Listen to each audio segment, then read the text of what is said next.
प्यारे विद्यार्थियों, आप सबका एडुसेट प्रोग्राम में स्वागत है। आज हम चैप्टर नंबर 2 की रिवीजन स्टार्ट करने जा रहे हैं। चैप्टर नंबर 2 क्या है? Relations and functions. तो रिलेशंस को समझने के लिए पहले हम कार्टेशियन प्रोडक्ट को डिस्कस करेंगे। Cartesian product of two sets. तो कार्टेशियन प्रोडक्ट क्या है? मान लीजिए हमारे पास दो सेट हैं ए एंड बी, तो उनके बीच में कार्टेशियन प्रोडक्ट को हम कैसे डिफाइन करेंगे? कार्टेशियन प्रोडक्ट क्या है? This is a set of order pairs. This is a set of order pairs of elements. किसके elements? Elements from A and B, यानी कि ये दो सेट्स के एलिमेंट्स के ऑर्डर पेयर्स का एक सेट है। तो हमारे पास ये एक सेट के रूप में लिखा जाएगा, जिसमें हमारे पास क्या होंगे?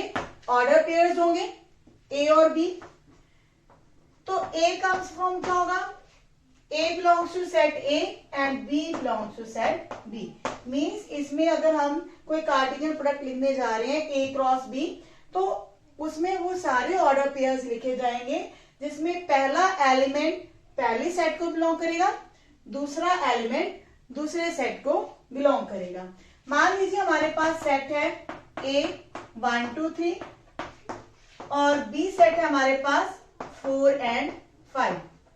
तो ए क्रॉस बी क्या होगी? तो ये ऑर्डर पेयर्स को डिफाइन करता है कि जो पहला एलिमेंट है वो सेट ए से आएगा। तो यहाँ पे हमारे पास ऑर्डर पेयर हम लिख रहे हैं 1 के साथ ऑर्डर पेयर 4 का भी बन सकता है, 1 के साथ ऑर्डर पेयर 5 का भी बन सकता है। तो यानी कि जो दूसरा एलिमेंट है किसी भी ऑर्डर पेयर में, वो दूसरा एलिमेंट सेट बी का होगा। तो नेक्स्ट जो हमारे पास ऑर्डर पेयर 2 का होगा, जिसमें हम जो 2 है वो सेट ए को बिलोंग कर रहे हैं। 2 के साथ 4 भी हो सकता है और 2 के साथ 5 भी हो सकते हैं। सिमिलरली 3 4 3 5। तो किसी भी ऑर्डर पेयर को जब आप ध्यान से देखते हैं तो आप यही नोटिस करेंगे कि जो पहला एलिमेंट है वो पहले सेट को बिलोंग करेगा, दूसरा एलिमेंट दूसरे सेट को बिलोंग करेगा। तो यहाँ एक बात और हम नोट करेंगे, number of elements in A cross B, यानी कि कार्टेशियन प्रोडक्ट के अंदर नंबर ऑफ एलिमेंट्स कितने होंगे।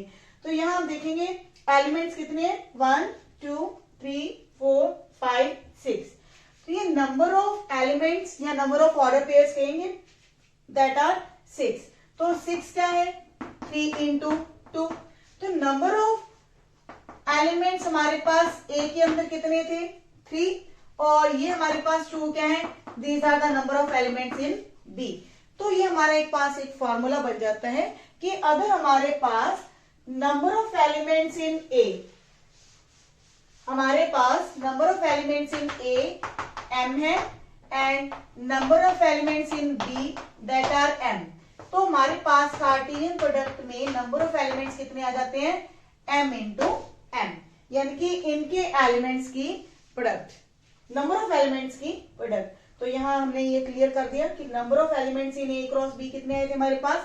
6, और number of elements in A हमारे पास 3 है, number of elements in B हमारे पास 2 है, तो 3 इंटू 2 वो हमारे पास 6 है। तो इस तरह से ये हमारा एक फॉर्मूला बन गया। नेक्स्ट है कि A cross B is equal to B cross A. क्या हम ए क्रॉस बी और बी क्रॉस ए को सेम कह सकते हैं? नहीं, क्योंकि जब हम ऑर्डर पेयर्स लिखते हैं बी क्रॉस ए के अंदर, ये हमारे पास इक्वल नहीं आएगा, इसको हम वेरीफाई करें। जब हम बी क्रॉस ए लिखेंगे तो हमारा पहला एलिमेंट सेट बी का होगा और दूसरा एलिमेंट सेट ए का होगा। तो ये इनके रिवर्स ऑर्डर में आ जाएंगे। हमारा पहला एलिमेंट सेट बी का होगा तो 4 के साथ 1 लिखा जाएगा ऐसे। तो इसी प्रकार 5 1 हो जाएगा, तीसरा order pair 4 2, then 5 2, 4 3 and 5 3।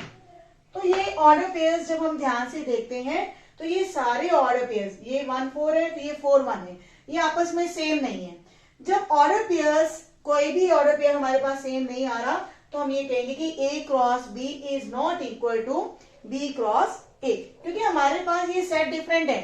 A set और B सेट हमारे पास डिफरेंट है। ये हमारे पास इक्वल तभी आएंगे, A क्रॉस B जो है B क्रॉस A के इक्वल तभी आएगी if and only if both sets are equal. अगर हमारे पास दोनों सेट सेम है तभी हम A क्रॉस B और B क्रॉस A को सेम कह सकते हैं। तो इसके बाद है हमारे पास ऑर्डर्ड ट्रिपलेट्स, यानी कि अगर हमारे पास 3 सेट की क्रॉस मल्टीप्लिकेशन है या फिर हम ये कहेंगे कार्टेशियन प्रोडक्ट है, तो ये हमारे पास डिफाइन होगी A B C के ट्रिपलेट फॉर्म में। ये हमारे पास ऑर्डर्ड ट्रिपलेट है A B C, जिसमें A B C तीनों क्या है, सेट A को बिलोंग करें। तो इसमें हमारे पास जो नंबर ऑफ एलिमेंट्स होंगे A क्रॉस A के अंदर, वो सिमिलरली अगर सेट A के अंदर एलिमेंट्स है M, तो ये M इंटू M, तो that will be equal to M cube के फॉर्म में होंगे number of elements in the A cross A। तो इस तरह से ये हमारे पास क्या है, ऑर्डर ट्रिपलेट्स है। इसके बाद हमारे पास एक्सरसाइज के कुछ क्वेश्चंस हैं कि अगर दो ऑर्डर पेयर्स इक्वल हैं। फर्स्ट एग्जांपल में हमारे पास क्या है, x plus 1 y minus 2 is equal to 3 1। ये दो ऑर्डर पेयर्स हैं, ये आपस में इक्वल हैं। Then find the values of x and y। तो ऑर्डर पेयर्स इक्वल होने का मतलब है कि उनका जो फर्स्ट एलिमेंट्स हैं वो आपस में इक्वल होंगे, x plus 1 equal to 3, and similarly जो सेकेंड प्लेसेस हैं वो आपस में इक्वल होंगी। ये हमारी सेकेंड प्लेस है, ये आपस में इक्वल होंगी। तो x की वैल्यू यहां से 2 आ जाती है और y की वैल्यू यहां से 3 आ जाती है। तो इस तरह से दो ऑर्डर पेयर्स जब इक्वल होते हैं तो उनके फर्स्ट प्लेसेस आपस में इक्वल होंगी और उनकी सेकेंड प्लेसेस आपस में इक्वल होंगी। तो इसके बाद हमारा जो सेकेंड एग्जाम्पल है उसमें हमने हमारे पास दो सेट दिए हुए P and Q, and we need to find P cross Q and Q cross P। तो हमें ये भी प्रूव करना है कि are these two products equal, क्या ये दोनों प्रोडक्ट्स आपस में इक्वल है। तो जैसे हमने ये प्रूव किया था कि A cross B is not equal to B cross A, तो उसी तरह आप सेकेंड एग्जाम्पल को प्रूव करेंगे। नेक्स्ट इसमें एक एग्जाम्पल हमारे पास ऑर्डर ट्रिपलेट्स के ऊपर है कि अगर हमारे पास एक सेट A दिया हुआ है तो हमें A cross A find out करना है। तो P सेट है हमारे पास फोर्थ एग्जाम्पल में 1 एंड 2।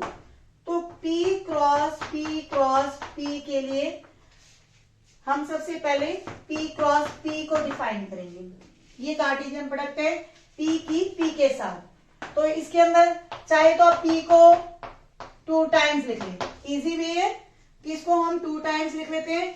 तो हमारे पास P और P की प्रोडक्ट लेनी है हमें, तो ऑर्डर पेयर्स बनाएंगे 1 और 1 का, 1 के साथ 2 आएगा, देन 2 के साथ 1 आएगा, देन 2 के साथ 2 आएगा।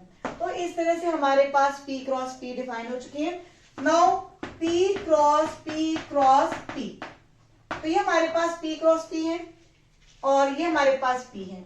अब इन दोनों की आपस में हमने प्रोडक्ट लेनी है, तो ये 1 2 एलिमेंट जो हैं हमने चाहे तो इनके आगे हम लगाते जाएं या इनके पीछे लगाते जाएं, तो हमारे पास ये ऑर्डर ट्रिपलेट्स फाइंड आउट हो जाएंगे।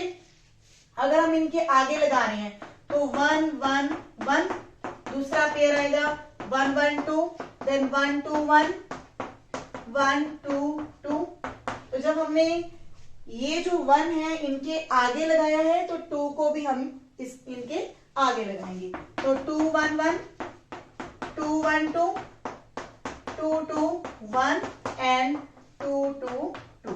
तो ये हमारे पास जो ऑर्डर ट्रिपलेट्स आ जाते हैं P क्रॉस P में। तो इस तरह से ये हमारे पास कार्टेशियन प्रोडक्ट फाइंड आउट हो चुकी है।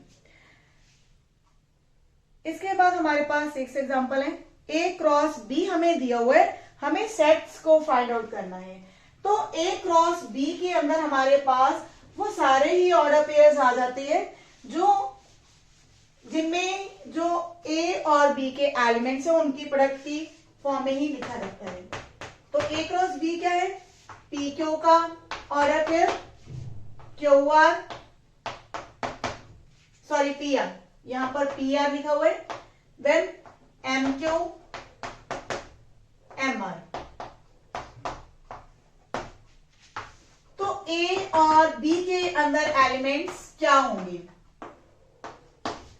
देखिए ए क्रॉस बी का मतलब ये होता है कि ये एक सेट है ऑर्डर पेयर्स का, जिसमें जो ऑर्डर पेयर्स लिखे जाएंगे उनमें जो फर्स्ट एलिमेंट होगा वो सेट ए का होगा, जो दूसरा एलिमेंट है वो सेट बी का होगा। तो इस सेट को हम ध्यान से देखेंगे और इनके जो फर्स्ट एलिमेंट्स है पी है देन एम, तो ए सेट के अंदर एलिमेंट्स आएंगे पी एंड एम। तो सेकेंड प्लेसेस हमारे पास है क्यू आर क्यू आर, तो बी के अंदर एलिमेंट्स हमारे पास आएंगे क्यू एंड आर। तो अगर इनकी आप क्रॉस प्रोडक्ट लेके देखते हैं, कार्टेशियन प्रोडक्ट लेके देखते हैं, ए क्रॉस बी लेते हैं, तो हमारे पास यही एलिमेंट्स डिफाइन होंगे, यही ऑर्डर पेयर्स हमारे पास होंगे। तो इस तरह से अगर हमारे पास कोई कार्टेशियन प्रोडक्ट दी हुई है तो वहां से भी हम दो सेट्स को लिख सकते हैं। तो इन्हीं क्वेश्चंस के ऊपर बेस्ड हमारे पास एक्सरसाइज 2.1 है, आप ट्राई करेंगे। नेक्स्ट टॉपिक है हमारा रिलेशंस। तो ये जो हमारे पास कार्टेशियन प्रोडक्ट है और रिलेशंस है, ये आपस में किस तरह से जुड़े हुए हैं? रिलेशन सेट हमारे पास जो है वो क्या है? This is a set of order pairs. ये भी जो हमारा रिलेशन सेट है ये भी एक सेट है ऑर्डर पेयर्स का, जिसमें ए और बी आपस में क्या होंगे? रिलेटेड होंगे, मीन्स ये आपस में जुड़े होंगे किसी ना किसी प्रॉपर्टी से। और इसमें भी हमारे पास A comes from set A and B comes from the set B, यानी कि हमारे पास जो रिलेशंस हैं वो क्या होंगे? Cartesian product of A and B, इसी का ही एक सबसेट होगा। तो ये इसके इक्वल भी हो सकता है और उसका प्रॉपर सबसेट भी हो सकता है। तो यानी कि आर सेट के अंदर जो ऑर्डर पेयर्स होंगे वो सारे किसके एलिमेंट होंगे? ए क्रॉस बी के ही एलिमेंट्स होंगी। तो इसी का ही एक सबसेट है रिलेशंस। तो चलिए देखते हैं रिलेशन सेट्स की कुछ examples. Example number 7 is set A is given define the relation R from A to A by R x y। अब हमारे पास एक क्वेश्चन ऐसा है जिसमें रिलेशन सेट बिल्डर की फॉर्म में हमें दिया हुआ है। R is the set of order pairs x y such that y is equal to x plus 1। और हमारे पास जो सेट A दिया हुआ है वो है 1 2 3 4 5 6, इसके अंदर ये एलिमेंट्स हैं। Depict the relation using the arrow diagram. तो पहले हमें इसको रोस्टर फॉर्म में डिफाइन करना पड़ेगा, फिर उसके बाद हम इसको एरो डायग्राम में डिपिक्ट कर सकते हैं। तो हमारे पास क्या दिया हुआ है कि y क्या है? x प्लस 1, यानी कि ये हमारे पास प्रॉपर्टी है जो ऑर्डर पेयर्स में है, जो ये आपस में रिलेटेड है इस इक्वेशन के साथ। तो यहाँ हम y को कैलकुलेट करेंगे when x is equal to 1, क्योंकि हमारे पास जो दोनों एलिमेंट्स है x और y इस सेट को बिलोंग करते हैं। तो हमने x की वैल्यू फर्स्ट ऑफ ऑल 1 ली, तो y हमारे पास क्या आ जाएगा? 1 plus 1 that is equal to 2। Then second x की वैल्यू 2 लेंगे तो y हमारे पास 3 आएगा, x की वैल्यू 3 के ऊपर y 4, x की वैल्यू 4 के लिए y 5, x की वैल्यू 5 के लिए y 6, x की वैल्यू 6 के लिए y 7। बट जो 7 है it doesn't belongs to set A, तो इसलिए ये जो ऑर्डर पेयर है वो रिलेशन सेट के अंदर नहीं आ सकता। तो रिलेशन सेट के अंदर हमारे पास वही ऑर्डर पेयर्स आएंगे जिसमें x और y दोनों वैल्यूज क्या होंगी? सेट ए को बिलोंग करेंगी। तो ये हमारे पास ऑर्डर पेयर है 1 2 का, देन 2 3 3 4 4 5 5 6। तो हम यहाँ पर 6 और 7 का ऑर्डर पेयर नहीं ले सकते, क्योंकि जो 7 है this is not the element of set ए। जो 7 है इस सेट के अंदर नहीं आ रहा। तो इस तरह से हम रिलेशन सेट के अंदर वही एलिमेंट्स, वही ऑर्डर पेयर्स बनाएंगे जिनके जो एलिमेंट्स हैं वो सेट ए को बिलोंग करेंगे। तो ये हमारी रोस्टर फॉर्म हुई। इसके बाद हम देखते हैं कि जो सेट ए टू ए हमने रिलेशन बनाना है। हमारे पास एलिमेंट्स है 1 to 6। कौन से एलिमेंट्स आपस में रिलेट हो रहे हैं? 1 इज रिलेटेड टू 2, जो 1 का रिलेशन है 2 के साथ है। 2 का रिलेशन 3 के साथ। 3 is related to 4, 4 is related to 5 and 5 is related to 6। तो यहाँ पे आप नोट करेंगे कि जो 6 है या 1 है ये आपस में रिलेटेड नहीं है, मतलब इनका 6 एलिमेंट और इसका 1 एलिमेंट ये आपस में रिलेटेड नहीं है। बाकी एलिमेंट्स हमारे पास इस तरह से रिलेट हो रहे हैं। इसके बाद हमने फाइंड आउट करनी है, write down the domain and domain, codomain and the range of R. तो डोमेन, कोडोमेन, इनका मतलब क्या है? डोमेन हमारे पास वो वैल्यूज हैं जिनके ऊपर रिलेशन सेट बनाया गया है, यानी कि एक्स की जो वैल्यूज हैं, ये फर्स्ट हमारे पास जो एक्स की वैल्यूज हमने फिलअप की वो हमारे पास डोमेन है। ये हमारे पास जिनसे ये वैल्यूज कनेक्ट हो रही हैं, रिलेट हो रही हैं, ये जो पूरा सेट है ये हमारे पास कोडोमेन होगा। लेकिन जो रेंज है वो क्या होगी? What is the meaning of range? Range वो है जो वैल्यूज कोडोमेन का ही एक सबसेट है। Range is the subset of codomain. या फिर हम ये कह सकते हैं कि जो एलिमेंट्स, डोमेन के जो एलिमेंट्स कोडोमेन के जिन एलिमेंट्स के साथ कनेक्ट हो रही है, रिलेट हो रही है, वो एलिमेंट्स रेंज के अंदर आएंगे। तो हमारे पास डोमेन के एलिमेंट्स क्या होंगे? 1 2 3 4 5 6 और कोडोमेन हमारे पास है 1 2 3 4 5 6। लेकिन रेंज के अंदर हमारे पास आ रहे हैं 2 3 4 5 6। सॉरी, इसमें जो डोमेन है हमारे पास इसमें 6 नहीं आएगा, क्योंकि डोमेन हमने वही लेनी है जिनके ऊपर जो हमारा रिलेशन है वो एग्जिस्ट करता है। तो यहाँ पे हमारे पास जो ऑर्डर पेयर्स हैं उसमें आप ये भी कह सकते हैं जो फर्स्ट एलिमेंट्स हैं, हर ऑर्डर पेयर का फर्स्ट एलिमेंट हमारे पास डोमेन के अंदर आएगा और जो सेकेंड हमारे पास एलिमेंट है 2 3 4 5 6 ये एलिमेंट हमारे रेंज के अंदर आएंगे। कोड में हमारा ये पूरा सेट ए होगा। तो इस तरह से आप एक एग्जांपल, इसमें क्या है, वेन डायग्राम हमें दे रखी है, एरो डायग्राम, और उसको देखकर हमने रिलेशन सेट बनाना है।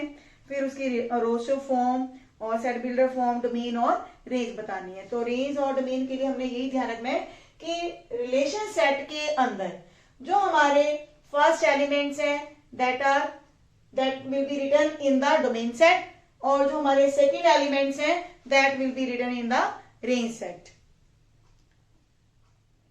और इसके एक 9th एग्जांपल है हमारे पास,